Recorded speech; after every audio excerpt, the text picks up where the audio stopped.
இன்னைக்கு நம்ம பேச போகிற விஷயம் ரொம்ப சுவாரஸ்யமான விஷயம். கல்யாணம். ஒருத்தருக்கு சுவாரஸ்யம், ஒருத்தருக்கு கொஞ்சம் பதட்டம். அப்படி பாரு, சூப்பர் சீனரி.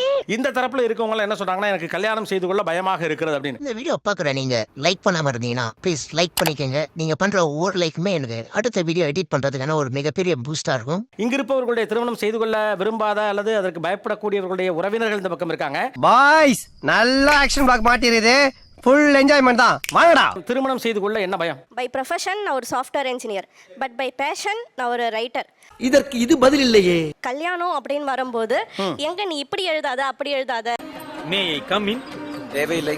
டூ போல்ட், ரொம்ப புரட்சிகரமா இருக்கு உன்னுடைய சிந்தனைகள்லாம் அப்படின்னு சொல்லி என்னை ஸ்டாப் பண்ணிடுவாங்களோ.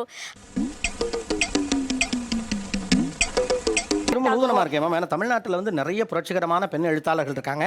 இங்க இருக்கக்கூடிய டாபூஸை பிரேக் பண்ண பல பெண் எழுத்தாளர்கள் இருக்காங்க. ஏயா இன்னைக்கு நீ இப்படி உயிரை வாங்குற? ஒரு ஆர்டரா ஃப்ளோவா போய்கிட்டு இருக்கல, கூட பேசினா மறந்துட மாட்டானா? திருமணத்துக்கு பிறகு எழுத ஆரம்பிச்சவங்களே நிறைய பேர் இருக்காங்க. இது ஒரு பயம் சார். ஐயோ இப்படிதான் பேச தெரியாம பேசி மாட்டிக்கிறேன். என்னோட பயம் வந்து பார்த்தீங்கன்னா என் அக்காவை பார்த்து தான் ஆரம்பிச்சது. நிறைய ட்ராஜடி அவங்க ஃபேஸ் பண்ணுறாங்க அவங்க லைஃப்பில். அதை பார்க்குறப்போ எனக்கு ஒரு பயம் பிடிச்சிருக்கு. அந்த பயம் உங்களுக்கு இருக்கட்டும். அதே மாதிரி நாங்கள் 2 பேரும் ஒரே ரெண்டு பொண்ணுங்க மட்டும்தான். என்னம்மா உளர்ற? அப்பா அம்மாங்களுக்கு பசங்க கிடையாது. நானும் கல்யாணம் பண்ணி போயிட்டா அப்பா அம்மாவை யார் பார்த்துப்பாங்களோங்கிற ஒரு பயமும் இருக்கு. நல்ல மனசுமா, அப்படித்தான் இருக்கணும். அட்வொகேட்டாக இருக்கேன். ஸோ நான் கவர்மெண்ட் எக்ஸாமுக்கு ட்ரை பண்ணலான்ட்டு இருக்கேன். கல்யாணம் ஆயிடுச்சு அப்படின்னா ஃபேமிலியை தான் கொண்டு வருவாங்க ஃபர்ஸ்ட்டு. நீ ஃபர்ஸ்ட்டு வந்துட்டு உன் ஹஸ்பண்டை பாரு, உன் கிட்ஸை பாரு.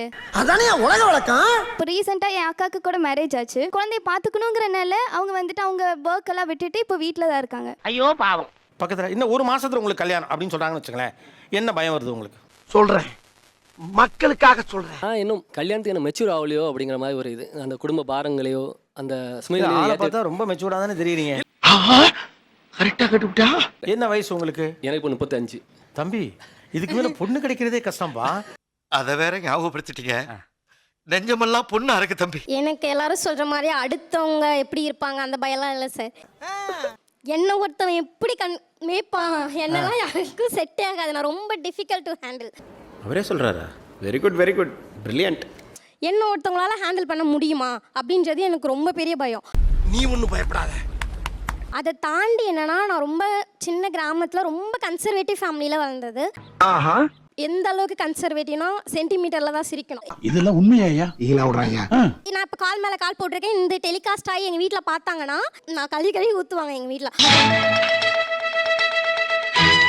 ஒரு டைமுக்கு அப்புறம் நானாக எனக்கு ஃப்ரீடம் வேணும் அப்படின்னு ஒர்க்காக தான் சென்னை வந்தது. எனக்கு ஒரு இடம் போயிட்டு வரதுக்கு ரூட்டு கூட தெரியாது. கேப் இருக்கிறதுனால தப்பிச்சுக்கிறேன். அந்த அளவுக்கு என் வீட்டில் பாடி கார்ட்ஸ் மாதிரி பிரதர்ஸ். நாங்க இவனுடைய அண்ணனுங்களா? அண்ணங்களா?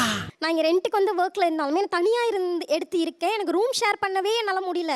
என் லைஃப்பை நான் ஒருத்தங்கள்ட்ட ஷேர் பண்ணுறதுன்றது எனக்கு ரொம்ப பயமாக இருக்குது. நீ ஊருக்கு கிளம்பு.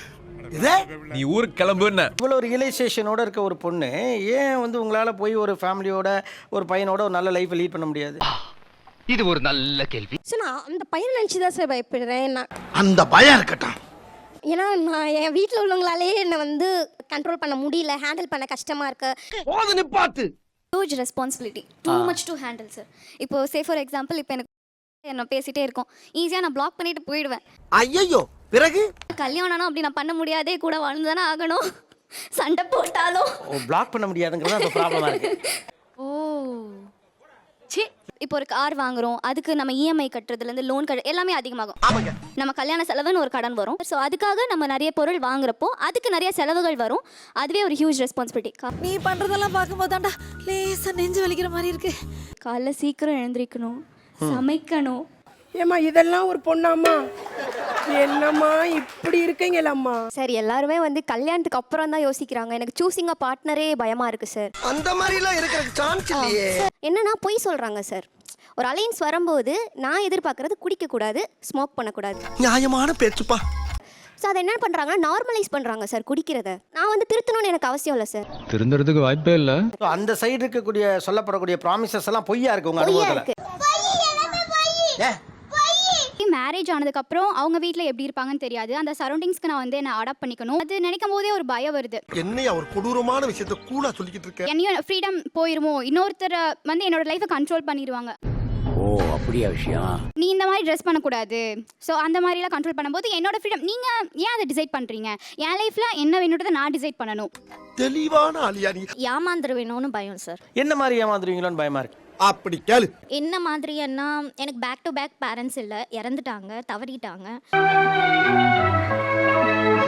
நான் தான் இப்போ ஒரு லைஃபுக்குள்ளே போகிறேன்னா அங்கே நடக்கிற எல்லா பிரச்சனையுமே நான் தான் ஹேண்டில் பண்ணணும்.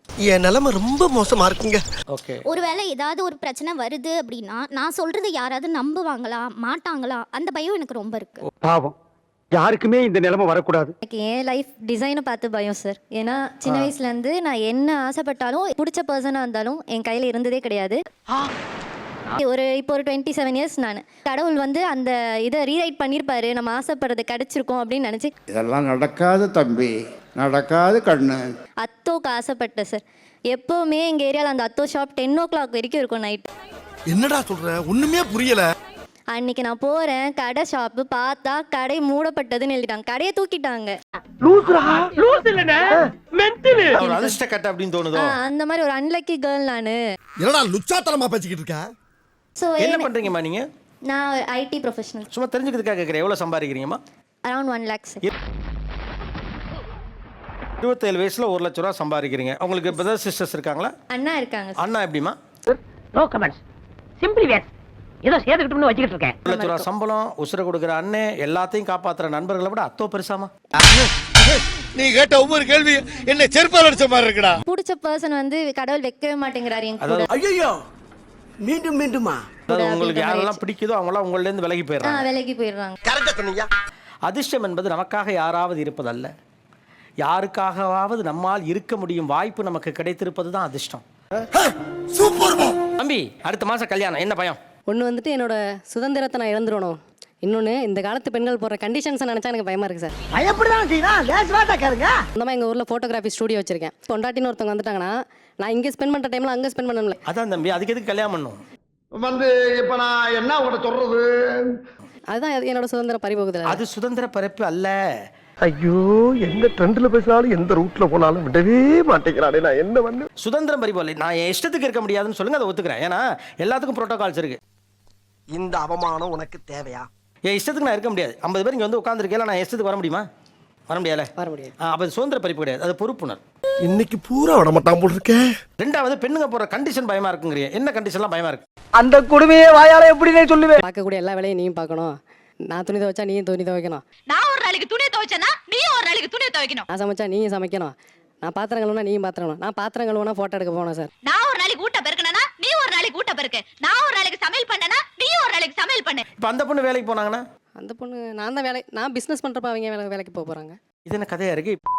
கதையாக்குது இது. அவங்க பிசினஸ் பண்ணா நீங்க அதை விட்டு உங்க வேலையை விட்டுட்டு அந்த பொண்ணு பிசினஸ் எடுத்து பண்ணுவீங்களா? அது எப்படி? நான் ஏன் ஒர்க் தானே பார்க்க முடியும் சார். இவன் என்ன பண்ண சார்? இல்ல, அதான் கேட்குறேன். அப்போ யார் டிமாண்டிங்கா இருக்கா? 2 பேரும். இவன் மண்டை குழம்பி மெண்டலாகி வந்திருக்கானா? 2 பேர் இல்லை, நீங்க தானே டிமாண்டிங்கா இருக்கீங்க. ஏன்னா நீங்க என்ன சொல்றீங்கன்னா அந்த பொண்ணோட கெரியரை பத்தி நான் கவலைப்பட மாட்டேன் அப்படின்னு சொல்றீங்க. இப்போ யார் டிமாண்டிங்கா இருக்கா? நல்ல செருப்பால் அடிச்ச மாதிரி செஞ்சுட்டாங்க ஐயா. வாரத்தில் நான் 3 நாள் சமைக்கிறேன், நீ 3 நாள் சமைன்னு சொல்றது டிமாண்டா? உன் கெரியரை விட்டு நீ என் கூட தான் இருக்கணும்னு சொல்றது டிமாண்டா? நெக்ஸ்ட் 2 சிறப்பு விருந்தினர்கள் வந்திருக்கிறார்கள், அவர்களோடு சேர்ந்து பயணிக்கலாம். யாரு? இந்த பிக் பாஸ் சீசனுடைய title winner actress Divya Ganesh அவர்கள். வணக்கம். மச்சி இவன்டா.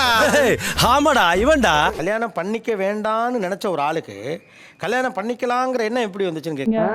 அப்படி கேளுங்க. இப்ப கேட்டீங்களே நியாயமான கேள்வி. என் அப்பா அம்மா சண்டை போடுறதை நான் பார்த்திருக்கேன். ஈவன் எனக்கு ஐ ஹேவ் 2 elder sisters. 2 பேருமே they both are married. அவங்களுக்குள்ள சண்டை வந்து இப்ப நீங்க சொன்னதா என்கிட்ட வந்து சொல்லிருக்காங்க, ஐயோ நீ தயவு செய்து கல்யாணம் மட்டும் பண்ணிடாத. அது வேற வரைக்கும் சொல்லிடுறாங்க. அதுவும் சொல்லியிருக்காங்க.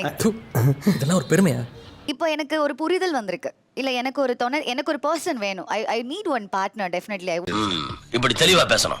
ஏன்னா நான் ரொம்ப யோசிக்கக்கூடிய ஒரு ஆள் ஒன்று. இந்த இடத்துக்கு போறோம், இதுவே நான் எங்க அப்பா கூட போகும்போது நான் எதுவுமே யோசிக்க மாட்டேன். நான் எதுவுமே கேர் பண்ணாம ஜாலியா போவேன். இது ஜாலியா? இது ஜாலியா? ஸோ இப்போ எனக்குன்னு ஒரு பார்ட்னர் நாளைக்கு நான் வரும்போது நான் எதை பத்தி யோசிக்க மாட்டேன். வெளில போலாமா, வா அப்படியே கிளம்பு. Very good. Someone is there for me. அவன் இருந்தானா நான் பாட்டுக்கு இருப்பேன்பா. அந்த ப்ரொடெக்டடான ஒரு ஃபீல் கிடைக்கும்னு நினைக்கிறீங்களா? ஒருவேளை நம்ம நினைச்ச மாதிரி அமையாம ஒரு மோசமான ஆளாகவோ தவறானவராகவோ இருந்து விட்டால் அப்படிங்கிற பயம் தான் எல்லாருக்கும் இருக்கு. இந்த பயத்தை எப்படி பாக்குறீங்க? இது ஒரு நல்ல கேள்வி. அப்படி ஒரு விஷயத்துக்குள்ள போய் நம்ம கஷ்டப்பட்டு இருக்கணும்னு எந்த அவசியம் இல்லை சார். தெரிஞ்சா பேசு, இல்லாட்டி சும்மா இரு. அவ்வளவு மோசமா இருந்தா அதுல இருந்து எக்ஸிட் பண்ண வேண்டாம். Nothing wrong. Nothing wrong. ஆனா மனதளவுல இந்த ஜெனரேஷன் ரொம்ப தனிமையில இருக்கும். அதுக்கு ஒரு ஷேரிங் ஷோல்டர் தான் ஒரு பார்ட்னர். சந்தோஷமாக வீட்டுக்கு செல்லுங்கள். சேனல் எதா இருந்தாலும் அது கொஞ்சம் ஆதரவு கொடுங்க. உங்க பொண்ணான கையை கொண்டு அந்த பெண்ணில தட்டிடுங்க.